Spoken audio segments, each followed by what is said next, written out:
अस्सलाम वालेकुम, क्या हाल चाल है। उम्मीद करते हैं कि आप खैरियत से होंगे। मर्दो है कि आप हमेशा खुश रहें, हंसते और मुस्कुराते रहें और इसी तरह में अपना प्यार दिखाते रहें। बिल्कुल जी। मेरा नाम मोहम्मद यूसुफ। मैं तारिक महमूद। मैं उमैद इम्तियाज़। आज हम जिस वीडियो पे रिएक्शन देने जा रहे हैं, इस वीडियो का टाइटल है चाइना एयरफोर्स ह्यूमिलेटेड ताइवान।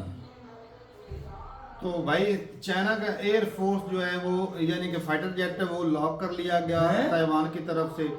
तो देखते हैं जी वीडियो और अपना रिव्यू पर देंगे। कौन हम करते 3 2 1 video start.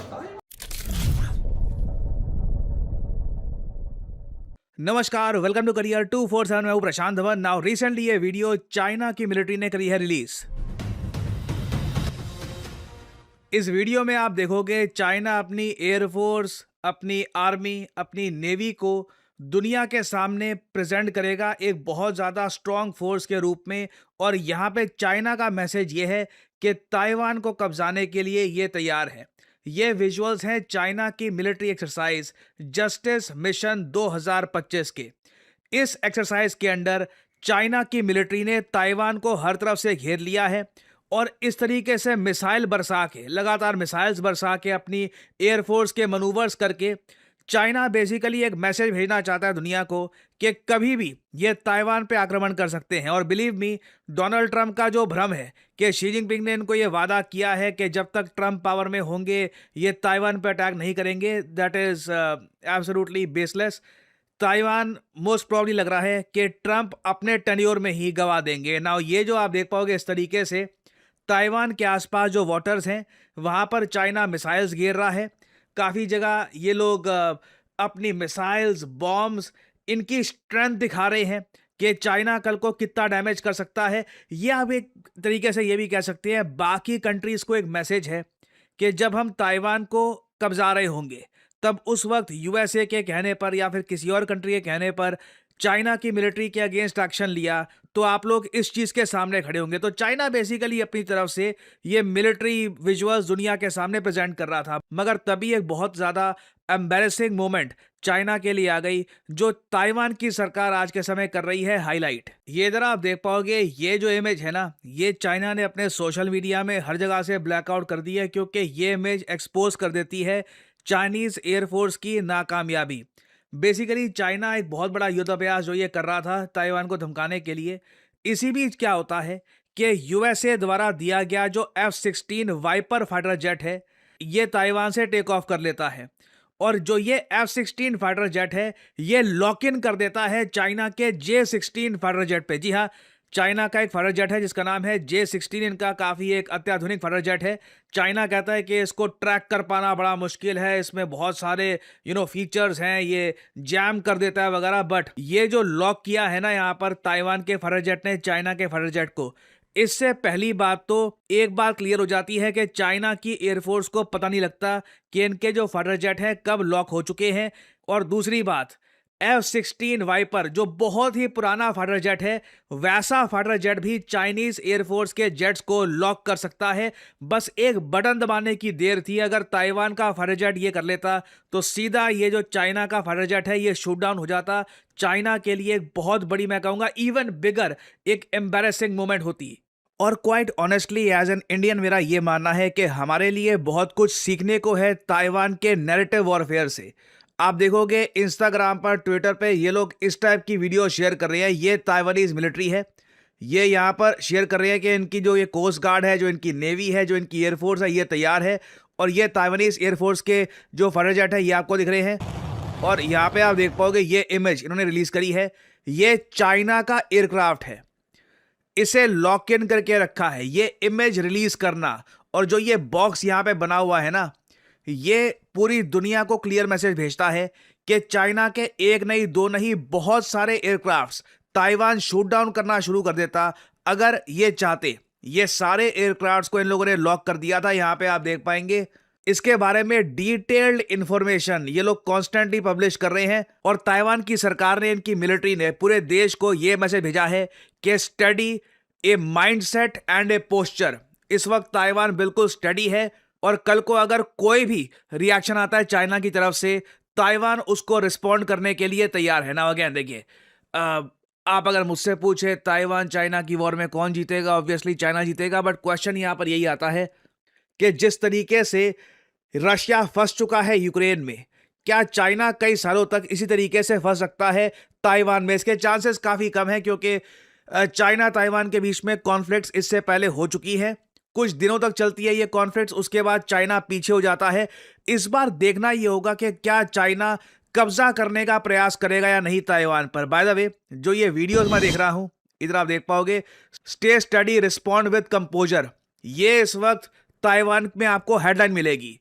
As threats escalate, जैसे जैसे थ्रेट्स बढ़ रहे हैं, we remain even more steadfast. आप देख पाओगे जो ये इमेजेस हैं, ये कॉन्स्टेंटली शेयर कर रहे हैं। ये एक्चुअली इमेजेस यूज की जा रही हैं ताइवानीज मीडिया द्वारा चाइना को चिढ़ाने के लिए कि अब तो टोटल जो नंबर है ना, जो एयरक्राफ्ट्स का जो स्पॉट कर लिया ताइवान ने, ये 10 से ऊपर जा चुका है।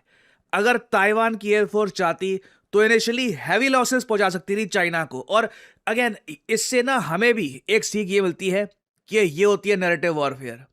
इस तरीके से दुश्मन का मनोबल आप तोड़ते हो, खुद का आप एक नैरेटिव बिल्ड करते हो, आप कॉन्स्टेंटली अपने लोगों को रीअश्योर करते हो कि चाहे दुश्मन हमसे 10-20 गुना जरा तगड़र क्यों ना हो, we are still ready for any eventuality. और जो मेरी ऑब्जर्वेशन है, जो मैंने चाइना के जो फोरम्स देखे हैं, वहाँ पर लोगों का रिएक्शन स्टडी किया है, मैं सिंपली यहाँ पर यही कहूँगा, चाइना के लोग बिल्कुल शॉक्ड हैं। और अब अनाप शनाप वीडियोस ये लोग पोस्ट कर रहे हैं ना। अगेन, मैं इन वीडियोस को अनाप शनाप सिर्फ इसलिए नहीं कह रहा क्योंकि यहाँ पर being an Indian, being in a country that has democracy, मैं नेचुरली ताइवान को सपोर्ट कर रहा हूँ, ऐसा नहीं है। यहाँ पे एक बहुत ही न्यूट्रल तरीके से भी अगर मैं देखूँ ना, China artificial intelligence videos post कर रहा है जवाब में। Now again, AI can be fun, artificial intelligence से कंटेंट बनता है, आज के समय लोग एंजॉय कर रहे हैं, बट कंट्री टू कंट्री जवाब देने में दूसरा देश आपके एयरप्लेन्स को लॉक इन करके दिखा रहा है एंड दे आर शोइंग के एक बटन दबाकर we can start shooting down your planes. उसके जवाब में आप बस ये पोस्ट करते हो।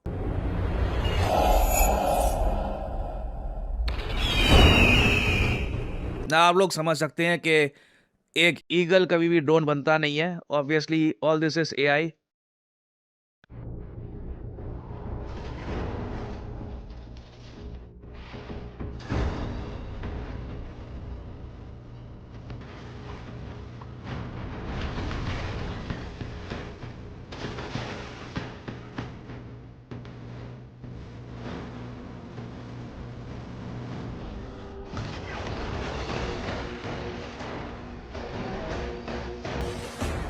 ना चाइना के पास इस टाइप के वेपन्स हैं, कामाकाजी ड्रोन्स ये लोग रखते हैं अपने पास, but I mean at max ये लोग यही जवाब दे पा रहे हैं कि इस टाइप का अटैक ये ताइवान पे करेंगे, रोबोट से अटैक करेंगे। अपने जो ये आई मीन ओके, ऐसे सोल्जर्स चाइना के पास नहीं है, इसलिए मैं कहूँगा कि बिल्कुल बकवास टाइप की वीडियोस। इनका जो सरकारी ट्विटर हैंडल है, जो इनका मतलब कह लीजिए जो गवर्नमेंट जो है चाइना की, जो इनका विदेश मंत्रालय है, इस टाइप की वीडियोस रिलीज़ कर रहा है कि ताइवान पे जब अटैक होगा, चाइना मशीन से अटैक करेगा, सबमरीन से अटैक करेगा, ह्यूमनॉइड रोबोट्स भेजे जाएंगे यहाँ पर। But again, none of this is actually happening. यहाँ पे चाइना बस कहीं ना कहीं से अपने लोगों को एक आश्वासन दे रहा है कि जो इम्पेंडिंग अटैक है, जो आने वाले समय में अटैक होगा चाइना का, वो इस प्रकार का होगा। ऑनेस्टली आप अगर मुझसे पूछें, आने वाले 1 से 2 साल में लग रहा है कि मे बी इवन इस साल भी 2026 में भी क्वाइट पॉसिबली लग रहा है कि शी जिनपिंग एक बड़ा स्टेप लेने वाले हैं। ये प्रयास करेंगे ताइवान को वापस कब्जाने का, या फिर एटलीस्ट ये टेस्ट करेंगे कि जापान और यूएस किस हद तक ये ताइवान को बचाने के लिए आएंगे। बट जो सीक्वेंस ऑफ इवेंट्स मैं देख पा रहा हूं वो ये है, चाइना ताइवान को कब्जाने का प्रयास करेगा और उसके रिस्पॉन्स में जापान ओपनली ये बोल देगा कि अब हम अपना जो न्यूक्लियर वेपन्स प्रोग्राम है ये स्टार्ट कर रहे हैं, क्योंकि अब हमारे वजूद का सवाल आ गया है। अगर चाइना इसी तरीके से एक्सपैंड करता रहा तो कल को ये हमारे आइलैंड्स भी कब्जाना स्टार्ट कर देंगे। और मैंने आपको बताया था, हेनरी किसिंजर ने प्रेडिक्शन कर रखी है कि इवेंचुअली ईस्ट एशिया में हैवी न्यूक्लियराइजेशन होनी है। जापान बिल्कुल साल 2028 तक न्यूक्लियर वेपन्स बिल्ड करेगा और उसका एक बहुत ही बड़ा कैटलिस्ट हो सकता है the eventual attack on Taiwan by China. So मैं आप सबसे कहूंगा कि ईस्ट एशिया में नजर रखिएगा। 2026 में आप देखोगे बड़ी जियोपॉलिटिकल डेवलपमेंट्स वेस्ट एशिया से कम होकर ज़्यादा मेरे हिसाब से ईस्ट एशिया में ज्यादा आने वाली है। कुछ अपडेट्स आती है तो मैं आपके लिए वीडियोस लाता रहूंगा। फाइनली यहाँ पे आपसे सवाल पूछूंगा, एक देश है जिसने रिसेंटली 3 सैटेलाइट्स अपनी लॉन्च करवाई है फ्रॉम रशियन रॉकेट। आपको बताना है किस कंट्री ने रिसेंटली लो अर्थ ऑर्बिट में अपनी 3 सैटेलाइट्स को पहुंचाया है with the help from the Russian government. ये है यहाँ पे आपकी ऑप्शंस, भारत, चाइना, ईरान या फिर टर्की। कमेंट सेक्शन में करिए उत्तर। जो लोग देंगे सही आंसर उनकी कमेंट को मैं दे दूंगा हार्ट, ताकि बाकी लोग समझ पाएं कि सही उत्तर क्या है।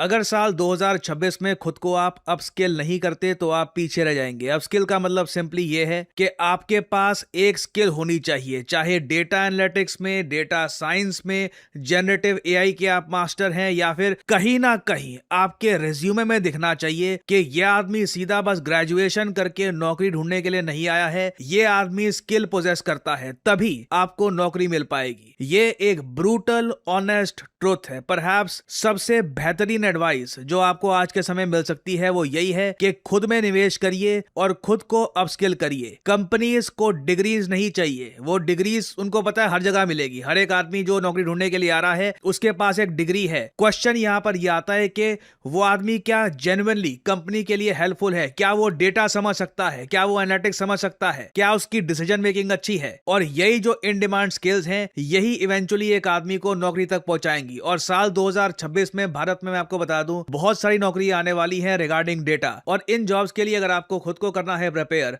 तो करियर 247 आपके लिए लेके आया है all these courses, data analytics, data science, generative AI and various other courses जो आपको करियर 247 की वेबसाइट पे मिल जाएंगे। और सिंस हम बहुत ही जल्द नए साल में एंटर करने वाले हैं, हम इस वक्त 26% डिस्काउंट दे रहे हैं on all of our courses. That is correct, a massive 26% discount to welcome the year 2026। Usually हमारी जो सेल है ये 10 से लेकर 15% के आसपास रहती है, but this is special, this year is absolutely special. Already हम पूरे भारत में कई हजारों बच्चों को अपस्किल कर चुके हैं, इनमें से कई लोगों की नौकरी भी लग चुकी है। We keep on uploading the testimonials as well. तो आपको सिंपली करना क्या है, इस वीडियो के कमेंट सेक्शन में जाइए या फिर डिस्क्रिप्शन सेक्शन में जाइए, वहां पे आपको यह लिंक मिल जाएगा।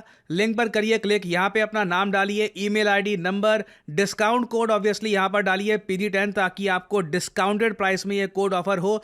और करियर 247 की तरफ से आपको कॉल आएगा, आप ये कोर्स कर सकते हैं परचेज।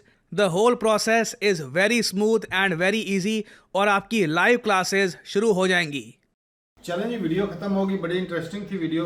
वैसे चाइना आजकल देखा जाए तो जितनी टेक्नोलॉजी चाइना के पास है ना, जितने कहता है फाइटर जेट जो है 6th जनरेशन पे भी काम हो रहा है, वैसे पाकिस्तान ने भी मैं हैरान होता रहा किस बात पर, जो चाइना ने पाकिस्तान को फाइटर जेट दे रखे हैं वो तो लाख हुए नहीं हो जाते हैं उनके अपने नहीं, मतलब अभी हो जाते हैं ऐसी बात नहीं है, लेकिन हुए तो नहीं ना अभी।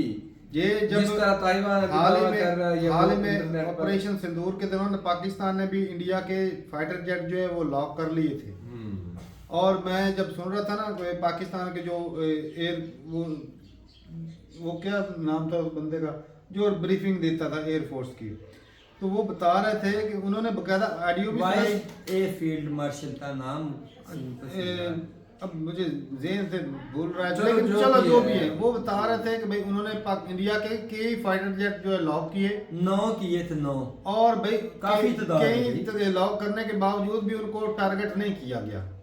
उन्होंने कहा कि भाई अगर हम चाहते तो भाई ज्यादा नुकसान कर सकते थे, लेकिन साफ ज़ाहिर है कि कंट्रियों की पॉलिसी भी होती है कि दोनों तरफ फौजें जो है ना वो सिर्फ अपनी अपनी इज्जत बचाना चाहते थे, लेकिन जो वो बड़े पैमाने पर जंग भी नहीं चाहते थे। ऐसी बात ये जिस तरह ताइवान है, उसने जी चाइना का जो है वो फाइटर जेट जो है कितने लॉक किए, उन्होंने तस्वीरें बकायदा भेजी, लेकिन ये कि वो तो उन्होंने पहल नहीं की, बटन दबाना था। अच्छा, अगर मेरी बात सुने, यहाँ पर फेलियर फिर चाइना का है कि नहीं है? या कि चाइना ने ताइवान हो जाते हैं यार, में ले लिया है कि वो भाईजान उनके पास भी अमेरिकन ऐसे ताइवान को उनके पास भी अमेरिकन F-16 एडवांस टेक्नोलॉजी है, इसका पता नहीं है, पता है, लेकिन हो जाते ये कह रहा जंग है भाई, हो जाते हैं। वही बात खामी जो चीज में है ना भाई, वो ये कि भाई जब कोई फाइटर जेट लॉक होता है ना तो उसको पता चल जाता है। इतना सा पिद्दी सा मुल्क है, उसके सामने चाइना की ये हालत हो रखी है, तो इससे बड़े मुल्क के साथ जब ये भिड़ेगा। अच्छा, अगर मेरी बात ये सुने, जैसे वीडियोस में मैं तो सिर्फ इस तारिक भाई से पूछा, वो अपना भेड़िया था, वो बाद में रोबोट बन गया कि वाकई नहीं, लेकिन रोबोट तो अच्छा, अगर ताइवान फर्ज करें इस जो जहाज अपना फाइटर जेट इनका लॉक किया गया, ताइवान इनको हिट करता, तबाह करता, तो फिर उनको- क्या असरात होते? तो असरात ये ये है कि मैं ताइवान पूछना के चाहता हूं। नुकसान होता ज्यादा होता। अच्छा, ये भी चीज है कि वो बदला लेने के लिए फिर वो ज्यादा नुकसान करता। अभी सिर्फ उसने चाइना को औकात दिखाई है भाई कि आपके जो फाइटर जेट है हमारे निशाने पे थे, अगर हम चाहते तो तबाह कर सकते थे, लेकिन हमने नहीं की। तो एक चेतावनी दी है, लेकिन ये कि भाई अब जो है चाइना और ज्यादा जो है मोहतात हो जाएगा कि भाई अगर हमारे फाइटर जेट इस तरह लॉक हो जाते हैं तो उनको भी कोई अच्छे फाइटर जेट जो स्टेल्थ भी है आजकल उनके पास हैं, जो पाकिस्तान को देने की बात चल रही है। अब देखते हैं कि भाई वो अक्सर रडार में नहीं आते, तो उनको इस्तेमाल कर सकते हैं, ये भी चीज़ है।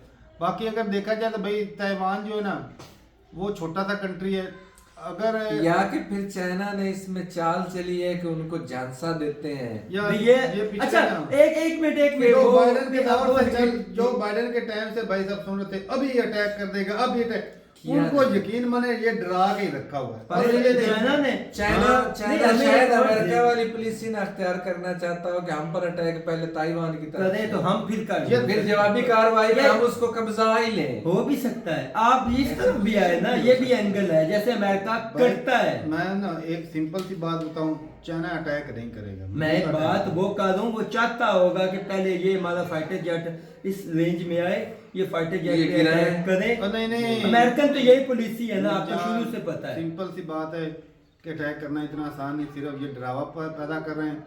ये 3-4 सालों से डर में उधर डर सिर्फ फैला रखा है। मैं हमने हम जो ये सवाल कर देंगे, किया उसका हम वो कर जवाब देंगे। आप दें। किसका? आप ठीक है, मैं आपकी बात मान लूं। मैं ये कहना चाहता हूँ, इस बात का दूसरा एंगल देखते हैं। हो सकता है चाइना ये चाहता हो कि ये हमारा फाइटर ला इस तरह लॉक हो, ये उसको हिट करें, हम दोबारा हमला करें। ये हो सकता है कि नहीं हो सकता? यानी कि बहाना चाहिए ना पहले। मैं कि ये हमारा अगर ज्यादा इस तरह नुकसान वो किया। उनका फाइटर जेट गिरता तो भाई साहब वो उनकी बड़ी बेइज्जती है। तो लेकिन इस तो बेइज्जती के बदले में पूरा कंट्री भी तो कंट्री उन्होंने कर कब्जा सकता है, ना और कि नहीं नहीं? कब्जाना चाहता अभी वो।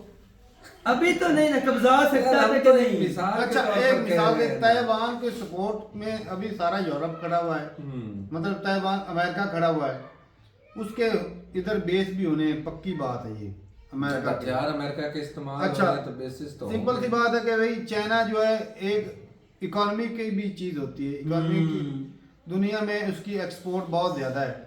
तो अगर ये Damage होता है। ताइवान पे अटैक करता है तो फिर दूसरे कंट्री इसके ऊपर सैंक्शन लगा दे, कोई इसे चीज ही ना खरीदे, फिर इकोनॉमी जो धड़ाम से नीचे गिर जाएगी।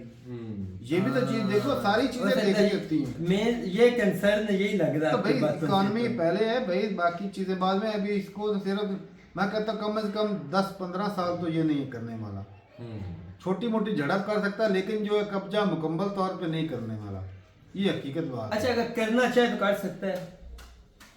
करना चाहे तो भाई उसके पास जितने हथियार हैं, उसके पास भाई साहब हाइड्रोजन बम है, न्यूक्लियर बम है। मैं अगर आई विश के भाई इस तरह का माहौल ना ही बने, लेकिन क्योंकि इसके अलावा जो है दूसरे जाने- हथियार भी बड़े ताकतवर हैं। जाने जाएंगे भी तो फाइटर जेट बहुत ताकतवर तो है। सारा कुछ भाई है उसके पास, सही। वो करना चाहे तो कर सकता है।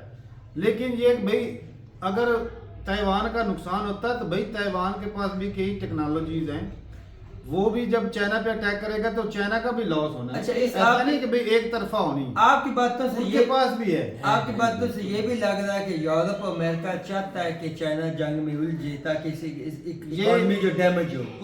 उनके पास भाई नेवी भी है, उनके पास भाई एयरफोर्स भी है, ताइवान के पास सारा कुछ है। नहीं मैं ये आपकी बातों से गाजा अंदाजा लगा रहा गजा हूं। वाले गजा पट्टी जो उनके पास सिर्फ और सिर्फ जो है रॉकेट थे, रॉकेट ही होते थे वो उनके पास। आजकल ना होने के तो बराबर है।